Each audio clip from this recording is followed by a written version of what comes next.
तलवाडे बुद्रुकमध्ये शिंदे गटाला धक्का.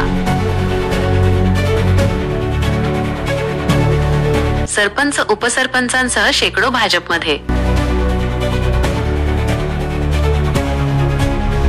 माजी आदिवासी विकास मंत्री आणि विद्यमान आमदार डॉक्टर विजयकुमार गावित यांच्या नेतृत्वावर व विकास नीतीवर विश्वास ठेवून नंदुरबार तालुक्यातील तलवाडे बुद्रुक येथील शिवसेना शिंदे गट सरपंच सुनील पाटील, उपसरपंच हिरालाल पाटील, काही ग्रामपंचायत सदस्य आणि शेकडो ग्रामस्थांनी भारतीय जनता पक्षात जाहीर प्रवेश केला आहे.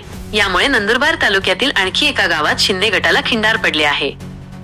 या पक्षप्रवेश सोहळ्याला संसद रत्न माजी खासदार डॉक्टर हिना गावित, माजी जिल्हा परिषद अध्यक्षा डॉक्टर सुप्रिया गावित, भाजपचे तालुकाध्यक्ष दीपक पाटील, माजी जिल्हा परिषद सदस्य प्रवीण पाटील, सागर तांबोळी, प्रफुल्ल पाटील आदी भाजप पदाधिकारी उपस्थित होते. प्रवेश करणाऱ्या प्रत्येकाचा पक्षाचा स्कार्फ घालून सत्कार करण्यात आला. ग्रामस्थांनी डॉक्टर विजयकुमार गावित यांच्या 30 वर्षांच्या कार्याची प्रशंसा करत रस्ते, पाणी, वीज, रोजगार यांसारखी विकास कामे तेच करू शकतात असा विश्वास व्यक्त केला.